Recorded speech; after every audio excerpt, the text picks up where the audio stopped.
ꯑꯔꯤꯕ ꯈꯣꯡꯅꯥꯡꯅꯤ ꯁꯅꯥ ꯈꯣꯡꯅꯥꯡ ꯆꯤꯛꯂꯕ ꯃꯤꯅ ꯆꯪꯕꯗ ꯈꯧꯇꯛ ꯆꯥꯅꯔꯕ ꯃꯐꯝꯗꯨꯗ ꯅꯥꯏꯇꯣꯝ ꯃꯀꯥ ꯂꯥꯝꯅ ꯍꯧꯔꯤꯕ ꯑꯗꯨꯕꯨ ꯃꯇꯝꯒꯤ ꯃꯇꯨꯡ ꯏꯟꯅ ꯃꯐꯝꯗꯨꯗ ꯂꯩꯔꯤꯕ ꯃꯤꯑꯣꯏꯁꯤꯡꯅꯗꯤ ꯑꯅꯧꯕ ꯃꯇꯝꯅ ꯑꯍꯣꯡꯕ ꯄꯨꯔꯛꯄꯗ ꯁꯅꯥ ꯈꯣꯡꯅꯥꯡ ꯑꯗꯨꯒꯤ ꯋꯥꯔꯤꯗꯤ ꯍꯦꯛ ꯍꯦꯛ ꯀꯥꯎꯊꯣꯛꯄꯒꯨꯝꯁꯨ ꯇꯧꯔꯤ ꯑꯗꯨꯒꯤ ꯃꯅꯨꯡꯗ ꯆꯥꯎꯕ ꯀꯧꯕ ꯃꯤꯌꯥꯏ ꯆꯜꯂꯕ ꯄꯥꯈꯪ ꯑꯔꯤꯕ ꯑꯁꯤꯁꯨ ꯑꯃꯅꯤ ꯈꯣꯡꯅꯥꯡ ꯑꯗꯨꯒꯤ ꯋꯥꯔꯤ ꯀꯌꯥ ꯑꯃ ꯑꯍꯜ ꯂꯃꯟꯁꯤꯡꯅ ꯂꯤꯕꯤꯔꯝꯃꯤ ꯑꯗꯨꯕꯨ ꯊꯧꯁꯥ ꯋꯥꯁꯥꯗꯦ ꯅꯣꯡꯃꯗꯤ ꯆꯥꯎꯕ ꯅꯨꯃꯤꯗꯥꯡꯒꯤ ꯃꯝꯂꯕ ꯊꯥꯁꯤ ꯑꯃꯗ ꯕꯦꯔꯤ ꯌꯥꯝꯅ ꯊꯛꯅꯤꯡꯂꯝꯃꯤ ꯃꯍꯥꯛꯅ ꯐꯀꯥꯗ ꯌꯦꯡꯂꯨꯕꯗ ꯃꯍꯥꯛꯀꯤ ꯕꯦꯔꯤ ꯑꯗꯨ ꯂꯣꯏꯗꯨꯅ ꯂꯩꯔꯝꯂꯦ ꯆꯥꯎꯕꯅ ꯑꯩꯒꯤ ꯕꯦꯔꯤ ꯑꯁꯤꯗꯤ ꯌꯥꯝ ꯊꯨꯅ ꯂꯣꯏꯔꯦꯗ ꯅꯨꯡꯊꯤꯜꯒꯤ ꯃꯇꯝꯗ ꯂꯩꯍꯧꯗꯕꯒꯨꯝꯁꯨ ꯇꯧ ꯑꯩꯕꯨ ꯑꯊꯦꯡꯕꯁꯤꯗ ꯗꯨꯀꯥꯟꯗ ꯆꯠꯇꯨꯅ ꯕꯦꯔꯤ ꯑꯁꯤ ꯂꯩꯍꯧꯕꯅ ꯐꯔꯗ꯭ꯔꯅꯦ ꯍꯣꯏꯗ ꯉꯁꯤꯒꯤ ꯑꯣꯏꯅꯗꯤ ꯈꯥꯡꯕ ꯍꯥꯏꯗꯨꯅꯤ ꯆꯥꯎꯕ ꯉꯥꯏꯍꯥꯛ ꯈꯥꯡꯂꯝꯕꯗꯒꯤ ꯉꯝꯂꯛꯇ꯭ꯔꯕ ꯃꯥꯜꯂꯦ ꯐꯃꯨꯡꯗꯒꯤ ꯐꯨꯛ ꯍꯧꯒꯠꯂꯛꯇꯨꯅ ꯄꯣꯟꯗꯣꯟ ꯑꯗꯨ ꯆꯨꯈꯠꯂꯤ ꯑꯃꯨꯛ ꯅꯤꯡꯁꯤꯡꯉꯛꯏ ꯁꯅꯥ ꯈꯣꯡꯅꯥꯡꯒꯤ ꯋꯥꯔꯤ ꯃꯤꯇ꯭ꯔꯪ ꯃꯤꯁꯅꯥ ꯆꯥꯎꯕ ꯉꯥꯏꯍꯥꯛꯀꯤ ꯈꯜꯂꯛꯄ ꯋꯥꯈꯜ ꯑꯗꯨ ꯐꯠ ꯀꯟꯊꯣꯛꯇꯨꯅ ꯀꯔꯤꯕꯨ ꯇꯧꯖꯔꯨꯒꯅꯣꯗ ꯑꯁꯨꯛ ꯆꯥꯎꯈꯠꯂ ꯃꯇꯝꯁꯤꯗ ꯂꯥꯏ ꯍꯦꯜꯂꯣꯏ ꯀꯥꯏꯅ ꯃꯇꯝꯁꯤ ꯄꯪꯊꯦꯡꯁꯨ ꯊꯦꯡꯗ꯭ꯔꯤ ꯂꯩꯔꯛ ꯃꯆꯤꯟꯒꯤ ꯗꯨꯀꯥꯟ ꯑꯆꯧꯕ ꯑꯗꯨꯁꯨ ꯊꯣꯡ ꯁꯣꯏꯗꯅ ꯍꯥꯡꯉꯝꯈꯤꯅꯤ ꯕꯦꯔꯤ ꯊꯛꯅꯤꯡꯕꯒꯤ ꯃꯌꯥꯏꯅ ꯀꯤꯕ ꯍꯥꯏꯗꯣ ꯈꯪꯗ꯭ꯔꯕ ꯑꯣꯏꯔ ꯃꯥꯜꯂꯦ ꯐꯤꯌꯥꯡꯀꯣꯛꯇ ꯌꯥꯜꯂꯤꯕ ꯈꯨꯗꯩ ꯃꯇꯦꯛ ꯑꯗꯨ ꯂꯦꯡꯕꯥꯟꯗ ꯁꯠ ꯌꯥꯡꯈꯠꯂꯤ ꯑꯗꯨꯒ ꯌꯨꯝꯖꯥꯎꯒꯤ ꯊꯣꯡ ꯑꯗꯨ ꯍꯥꯡꯗꯣꯛꯇꯨꯅ ꯊꯣꯛꯂꯛꯏ ꯃꯃꯥ ꯁꯣꯜꯂꯕꯤ ꯍꯟꯅꯨꯕꯤ ꯑꯗꯨꯅ ꯂꯥꯍꯧꯏ ꯑꯩ ꯅꯍꯥ ꯅꯪꯕꯨ ꯀꯗꯥꯏꯗ ꯑꯃꯨꯛ ꯆꯠꯂꯤꯕꯅꯣꯅꯦ ꯊꯦꯡꯉꯀꯥꯟꯁꯤꯗ ꯅꯪꯕꯨ ꯀꯤꯕꯒ ꯑꯃꯠꯇ ꯈꯪꯗ꯭ꯔꯕꯣ ꯇꯥꯈꯤꯗ꯭ꯔ ꯃꯥꯜꯂꯦ ꯋꯥꯍꯩ ꯑꯃ ꯐꯥꯎꯕ ꯈꯨꯝꯂꯝꯗ꯭ꯔꯦ ꯆꯥꯎꯕꯒꯤ ꯃꯃꯥ ꯑꯃꯨꯕꯤꯅ ꯏꯍꯦ ꯄꯥꯈꯪꯁꯤꯁꯨ ꯂꯤꯗ ꯂꯤꯁꯤꯜꯂꯛꯑꯗꯤ ꯉꯥꯎꯏꯗꯅ ꯆꯥꯎꯕꯅ ꯁꯨꯝ ꯂꯥꯛꯄꯗ ꯁꯅꯥ ꯈꯣꯡꯅꯥꯡ ꯍꯧꯕ ꯃꯄꯥꯗꯨ ꯍꯦꯛ ꯌꯧꯔꯛꯄꯒ ꯅꯨꯡꯁꯤꯠ ꯑꯁꯥꯕ ꯑꯃ ꯃꯃꯥꯡꯗ ꯁꯝꯃꯒ ꯆꯠꯈꯤꯕꯒꯨꯝ ꯇꯧꯏ ꯃꯁꯥ ꯄꯨꯝꯕ ꯇꯨ ꯈ꯭ꯌꯥꯎ ꯆꯨꯡꯉꯤ ꯀꯩꯅꯣꯅꯦ ꯍꯧꯖꯤꯛꯀꯤꯗꯨꯕꯣ ꯅꯨꯡꯁꯤꯠ ꯑꯁꯥꯕꯅꯤꯗ ꯁꯤꯗꯤ ꯕꯦꯔꯥꯅꯤ ꯑꯩꯕꯨ ꯌꯨꯝꯗ ꯍꯟꯈ꯭ꯔꯁꯤꯔꯅꯦ ꯅꯠꯇꯦ ꯕꯦꯔꯤꯁꯨ ꯌꯥꯝꯅ ꯊꯛꯅꯤꯡꯕ ꯍꯦꯟꯒꯠꯂꯛꯏ ꯗꯨꯀꯥꯟ ꯑꯆꯧꯕ ꯑꯗꯨꯁꯨ ꯌꯧꯅꯕꯗ ꯆꯠꯂꯒꯦ ꯃꯤꯁꯨ ꯃꯌꯥꯝ ꯂꯩꯅꯔꯝꯈꯤꯅꯤꯗ ꯑꯀꯤꯕꯗꯤ ꯐꯥꯎꯔꯦ ꯑꯗꯨꯕꯨ ꯊꯧꯁꯥꯗꯅ ꯃꯆꯤꯟꯅ ꯊꯣꯔꯛꯄ ꯏꯁꯩ ꯑꯃ ꯍꯧꯅ ꯍꯧꯅ ꯁꯛꯇꯨꯅ ꯑꯀꯤꯕ ꯂꯝꯕꯤ ꯑꯗꯨ ꯂꯥꯟꯊꯣꯛꯇꯨꯅ ꯗꯨꯀꯥꯟ ꯑꯆꯧꯕ ꯑꯗꯨ ꯌꯧꯔꯦ ꯆꯥꯎꯕꯅ ꯈꯟꯈꯤꯕ ꯋꯥꯈꯜꯗꯨꯒ ꯃꯥꯟꯅꯅ ꯗꯨꯀꯥꯟ ꯑꯆꯧꯕ ꯑꯗꯨ ꯌꯧꯔꯛꯄꯗ ꯃꯤ ꯈꯔꯗꯤ ꯎꯕ ꯐꯪꯂꯝꯃꯤ ꯆꯥꯎꯕꯅ ꯗꯥꯗꯥ ꯕꯦꯔꯤꯗꯣ ꯃꯄꯨꯟ ꯑꯝꯇ ꯄꯤꯔꯛꯑꯣ ꯗꯨꯀꯥꯟꯒꯤ ꯃꯄꯨ ꯑꯉꯧꯅ ꯀꯩꯅꯣ ꯆꯥꯎꯕ ꯑꯊꯦꯡꯕꯁꯤꯗ ꯅꯊꯟꯇ ꯂꯥꯛꯏꯔꯣ ꯅꯪꯕꯨ ꯀꯤꯕꯒ ꯑꯃꯠꯇ ꯈꯪꯗ꯭ꯔꯕꯣ ꯆꯥꯎꯕ ꯀꯤꯗꯕ ꯁꯥꯗꯨꯅ ꯐꯥꯒꯤ ꯑꯣꯏ ꯀꯩ ꯑꯣꯏ ꯗꯥꯗꯥ ꯂꯩꯁꯤꯜꯂꯛꯄꯩꯔ ꯀꯩꯅꯣ ꯑꯀꯤꯕꯒ ꯄꯣꯛꯇ꯭ꯔꯤꯗ ꯑꯩꯒꯤ ꯅꯨꯄꯤ ꯑꯝꯇ ꯁꯦꯝꯕꯤꯌꯣ ꯍꯥꯏꯁꯨ ꯇꯥꯗꯦꯗꯣ ꯇꯥꯗꯣꯏꯗꯤ ꯗꯨꯀꯥꯟꯗ ꯄꯣꯠ ꯂꯩꯔꯝꯕ ꯏꯅꯦ ꯃꯦꯝꯆꯥꯅ ꯑꯃꯨꯛ ꯆꯥꯎꯕ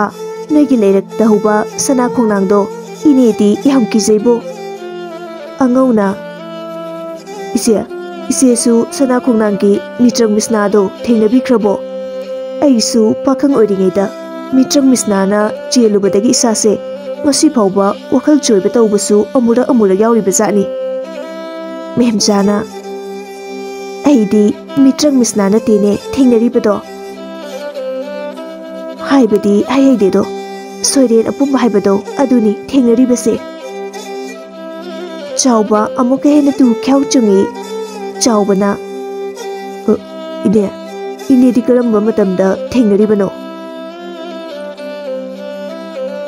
ꯃꯦꯝꯆꯥ ꯀꯤꯅ ꯋꯥꯔꯤ ꯑꯗꯨ ꯇꯝꯃꯤ ꯏꯅꯦꯗꯤ ꯃꯤꯒꯤ ꯂꯩꯔꯛ ꯈꯣꯡꯁꯥꯡ ꯆꯠꯇꯨꯅ ꯉꯥꯒꯁꯦ ꯍꯦꯛ ꯌꯣꯜꯂꯤꯗꯅ ꯃꯗꯨꯗ ꯑꯩꯁꯦ ꯅꯍꯥꯟꯗꯤ ꯈꯔ ꯊꯦꯡꯗꯣꯛꯈ꯭ꯔꯦ ꯅꯣꯡꯁꯨ ꯃꯣꯟꯕ ꯄꯣꯠꯁꯤꯠꯁꯨ ꯌꯥꯝꯅ ꯐꯕ ꯑꯗꯨꯗ ꯅꯨꯃꯤꯗꯥꯡ ꯋꯥꯏꯔꯝꯁꯨ ꯇꯥꯈ꯭ꯔꯦꯗꯣ ꯃꯦꯝꯆꯥ ꯋꯥꯔꯤ ꯂꯤꯅ थोखिबा थौदोकसिंग अदु ममित्ता संसंग उरई मेहमचाना करिनोने नोंसिना तंजा चाख्रिदेरा पोसित फरा कासिदा नत्रबदी नों मंबा याद्रबा जालबा पंथेंगसु थेंबा नत्रे मानी चुम्मी पोयोन बिखुदिंगमक्की अपाम्बनी करिगुम्बा पोसित फरबदी नों चुहनिंगदबा निमित्ता हनिंगदबसे मेहमचाना होइदा नोंसु सुबा नत्रे nga amat ni khak lem basidi leirak manunggi ise tharo sangbi hoidasu yonsilurage mahadi nga yamna pambani memja masigi wakhal siga loina na leirak manunggi tharo sangbi khoigi kongthong tamna la ami memja na ichi dubu leiram dui jalane thabuk mofam dagi thengna mayumda halakpagumdi tawbani se Sumang सिदा लेप्तुना हेक्ता कौरगे मेहमचाना खोंजेल हौना thorough संबिबु कौबा हौरक्लमी ओ इसे बु लेबिब्रो nga pura iye lawbi hogadro ise bo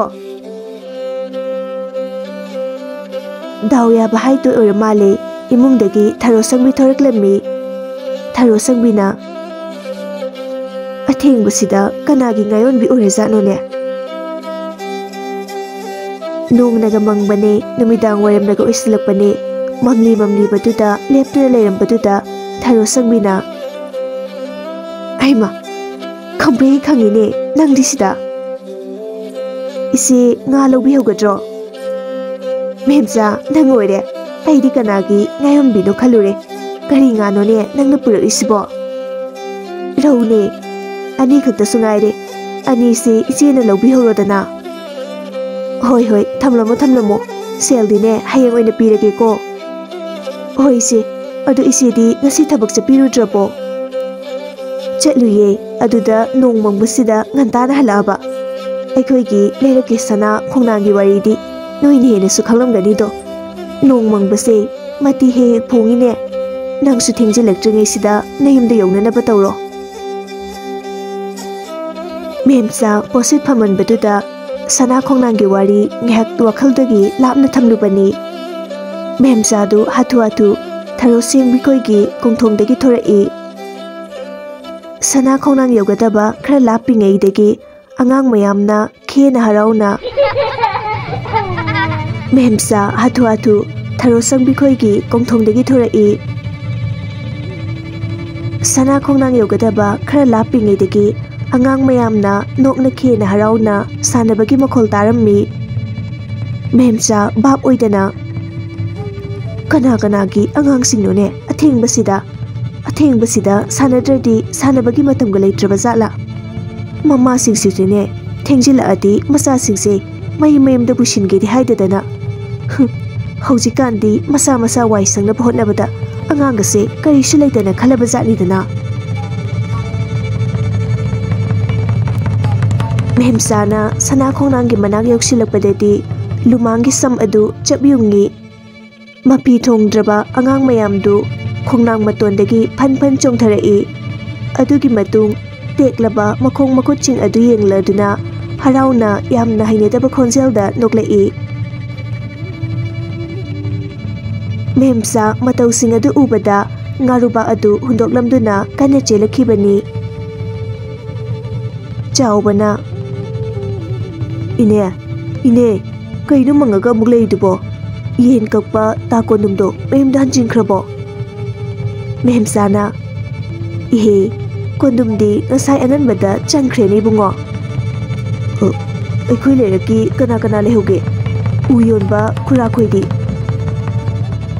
masu ngarang degi thorakte ibungo lerak sida chatkatorise nangna thanta ngaira malene ine ga ta dagana sana khonang yobo phogda amuta thinbiu adugi matung tabadi ai thada sajakrage angauna chauba ai di dukan se thadokpa yagataba mandene mi su athengbada kwasa ba he thongna rei do memsana mu ibungo nane gisu isu tombado kana leho hodana lehowi mama ga leyu haibisu yade adusu aina seba tawruga doribani ne Chauba upai leite mathanda halakpada tare amuksu ningsingi athengbada thokanu haina mamana haikibado Chauba thauna ama lakpagum taure Chaubana Dada maikhet amatanga pibiro Angauna Hoi hoi Chauba maikhet adu lorduna leirak adu lakpa hore Sana khongnang gi manak yoksilakpada Sana khongnang gi manak yoksilakpada maklak adu thak niglai Eibu khongausida mapan thoksilakirane Osisu fazamandene Hayengwai charon churon faubana wari netuna lehuragani Wahai se hairaga sor asangba mak kamthorai Maikhet si oina hekta khetlageda Maikhet maru ama khudaktuda khetoi kina leiringai matangduda nupi kayana sitha nokpaki khonjel ama taklamni Is Shina kaina kanana sina Ai nupi nina Athengba kaidoriba moiside Kaukre kaukthokre nupi gi khonjel tarubadagi mitrang misna soren apumba khonjel di khoithumnardana phajini kanagi masabu origaba masaksu ontokni ningkreda tanjaduda khongnang masada tongliba nupi aduna ho tada saubo tabiribro Tadagi berido aingondasu taretang khaibiramo Chauba nupi aduda yengladuna Yaroi kadaidagi nangonda tare khaidokradi aida heng hangsikti kari thakadorige pisa leite haujikan pot maman yam tangi Nupi adusu sawangnana Tada liknagumse pakhangnabu aduglikpa taretang khaibiramo ba Taretang oigera amatang oigera aidi sumbi pieroi Napot khuliktuna oirami tadana hausu phauba nupi phangdadana pakhang ariba oirega lerise oh pakhang ariba Chauba phagi degi sawalai lininga galini lingdra tokani nathonate wahi ase haramduna khongkap ani ahum thangba hawi uthakta tongduna leiramba nupi adu Phan chongtharakduna Chaubana pairiba beri adu munanaba hotnarami Chaubana Thakningaga kok dukandagi leiraga thakchaba yadro aigi beri sidi munkinuo Chauba beri adu chetna paisinduna kappa horakle nupi aduna mitrang misnanabu dukandagi biri leiraga thaknabro Chauba haujiktada gyan tarakle Ngasaidagi maga lau khungnariba nupi asi mi nate mitrang misnani haiba Chauba khudakta samdu chapyungaduna khangaw aduda mapan thoksinkhre Ngasaidagi beri munaramba mitrang misnadusu Chaubana mapan thoksilakpaduda maikhugum swai mangkhre Chauba beri adu chijet paiduna mayum yaunaba leizabi thaduna chelai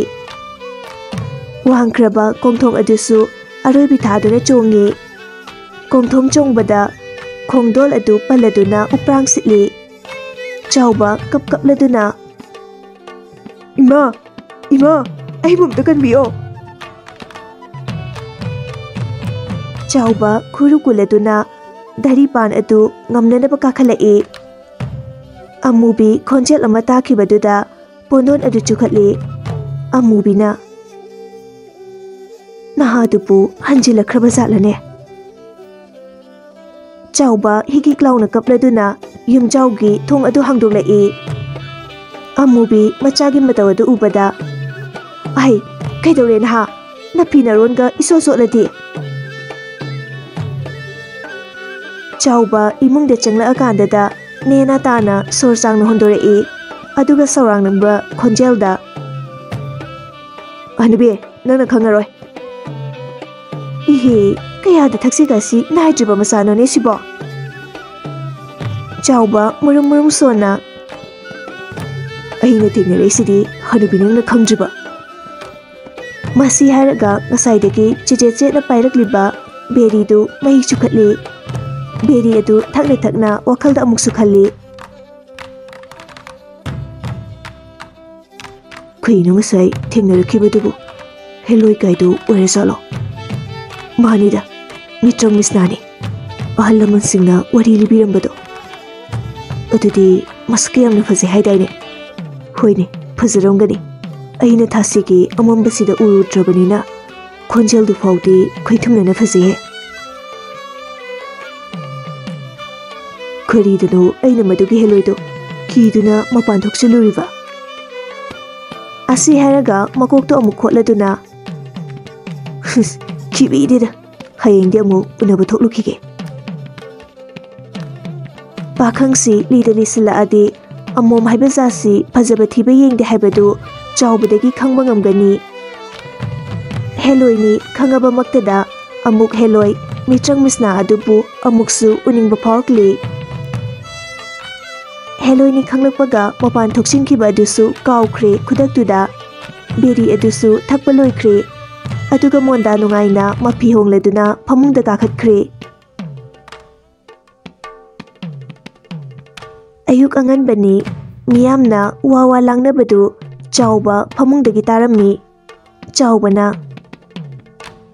कुरी अमुक थोरजानो अयुकसिदा मंगल ओइ थुगाइरेबा अमुबी मपानदगी इमुंगदा होबेबे चनसिलाई चाउबना खिदोरगी मा मपानदा me ma'am लांगिसिबो Amubi पाखतना हो मनिंग लेकाइगी तातो मालगी मसु पाखंग मचा अमा लेबदो ngarang numidang waram thokibadagi hanjilaktrege mado khulgi miyam sangduna thiba chatna dori madugini mayam na mapanda langibase nang sogalo pakhang na bu ihau aduk thengladi nupi thiba adum khangdaba tabani chawba nokrem haigem na duna ni pakhang dubu nupi chela mani su khangdi ori paru daba wachi ware khanuan thinoi na ngangbase matha sai ne mangdum makha se thakige मसी हारगा कांतदो अमुक चिंगथदुना तुम्बा थेमख्रे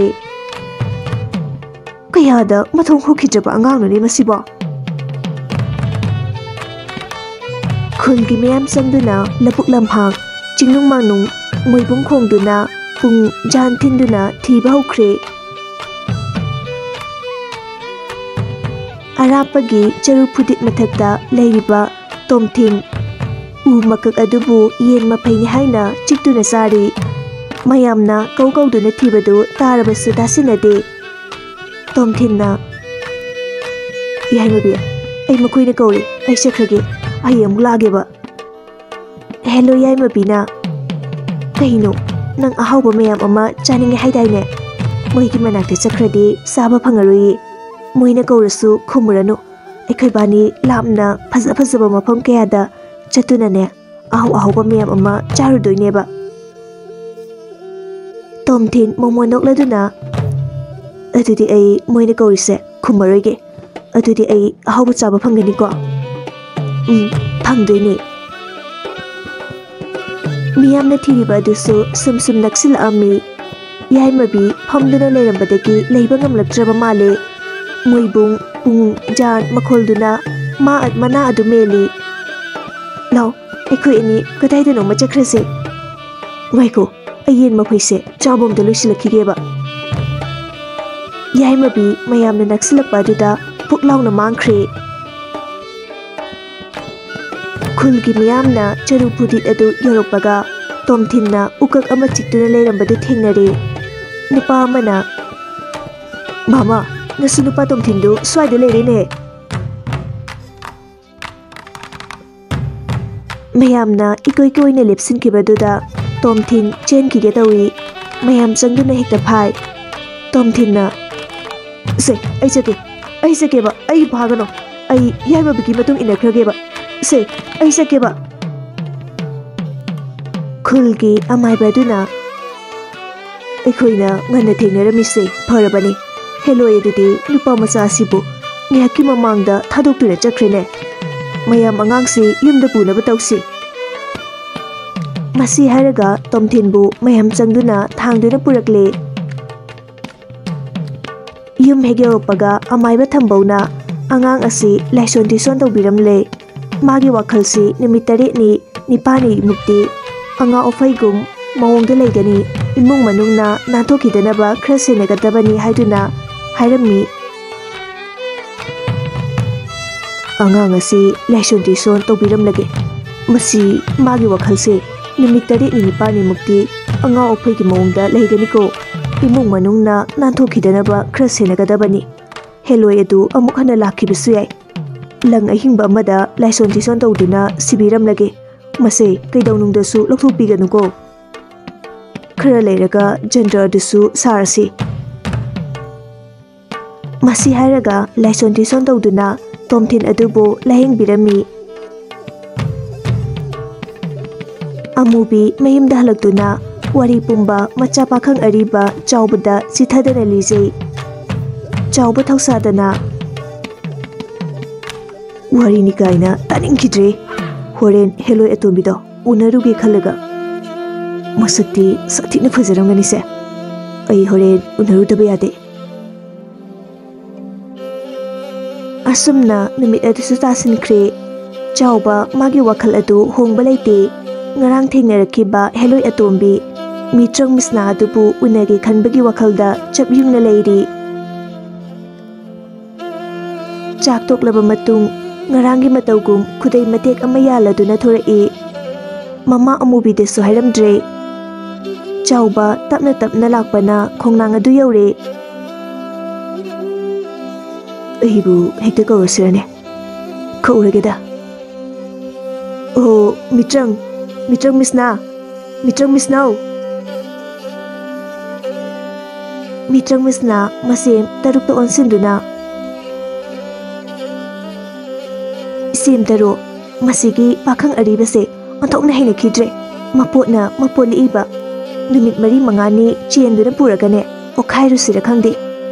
ngarangsu khangrauda mapan thoksilakpadagi aidi leiba ngamdraduna lapna chatluredana heloi daret adu walauna punna nokminei heloi mitrang misnana chawbo busenduna purage haina chabyungna khankhre chawbana leiriba mafamduda futlauna phawdoraktuna mitrang misnana khaidore pakhang ariba nangna aibu koigau kauride chawba amambaduda langtriklanna thorakliba mitrang misna ubada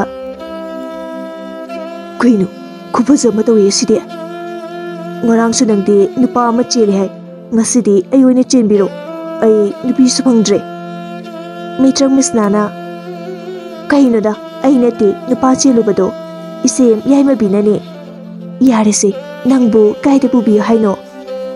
chawbana khangde nungaiba malangpa namada mitrang misna machinda soli khangni masigi pakhang aribase liri mati nungaibagassu yamna pamine chawbu mitrang misnana koina chenduna pubirami mamana pokpadagi chajaraktriba chinja kaya kaya masu pijarami tumkhraba tingkhang adusu phajakhraba monkraba mompak oina uhanduna tumhalami chawba tingkhang tumbau marakta on duna sanarami amubi machana hanjilaktabada matha haifet sarami adubu maraina hanjirakani haina khanduna leikhre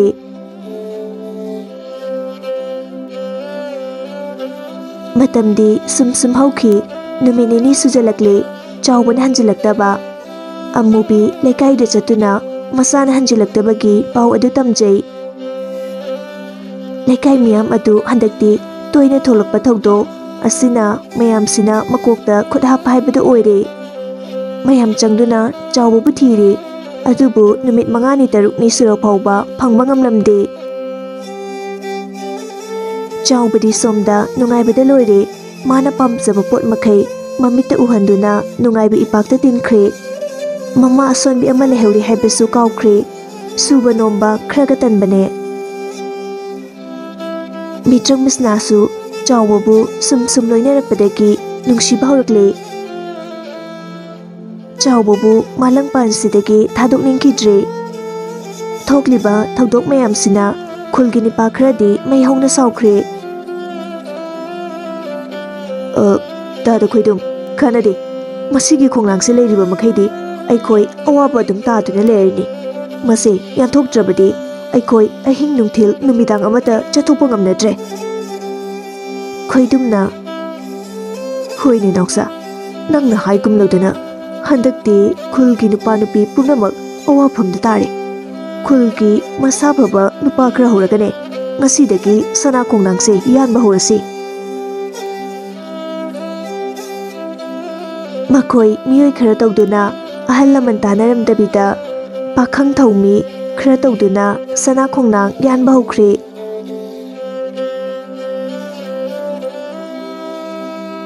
ꯅꯨꯃꯤꯗꯥꯡ ꯋꯥꯏꯔꯝꯒꯤ ꯃꯇꯝꯗꯨꯗ ꯃꯤꯀꯞ ꯃꯤꯔꯥꯎꯈꯣꯜꯒꯤ ꯃꯈꯣꯜꯅ ꯈꯨꯜ ꯑꯗꯨ ꯁꯤꯟ ꯊꯨꯡꯂꯦ꯫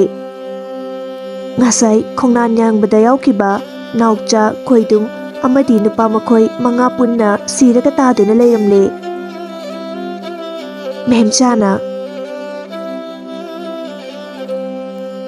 "ꯑꯍꯦ, ꯅꯈꯣꯏ ꯈꯔ ꯆꯠꯇꯨꯅ ꯑꯃꯥꯏꯕ ꯊꯝꯕꯧꯗꯣ ꯀꯧꯔꯨꯁꯨ ꯆꯠꯂꯨ." ꯅꯨꯄꯥ ꯃꯆꯥ ꯈꯔꯅ "ꯍꯣꯏꯅꯦ." ꯑꯃꯥꯏꯕ ꯊꯝꯕꯧꯁꯨ ꯃꯌꯥꯝꯅ ꯀꯧꯕ ꯂꯥꯛꯇꯨꯅ ꯈꯣꯡꯅꯥꯡ ꯑꯗꯨꯒꯤ ꯃꯅꯥꯛꯇ ꯊꯨꯡꯂꯔꯦ꯫ ꯑꯃꯥꯏꯕ ꯊꯝꯕꯧꯅ ꯈꯣꯡꯅꯥꯡ ꯑꯗꯨꯒꯤ ꯃꯅꯥꯛꯇ ꯂꯥꯏꯁꯣꯟ ꯇꯤꯁꯣꯟ ꯇꯧꯗꯨꯅ ꯀꯔꯤ ꯑꯣꯏꯕ ꯌꯥꯕ ꯂꯩꯕꯒꯦ ꯍꯥꯏꯅ ꯊꯤꯔꯤ꯫ ꯑꯗꯨꯕꯨ ꯎꯄꯥꯏ ꯂꯩꯇ꯭ꯔꯦ꯫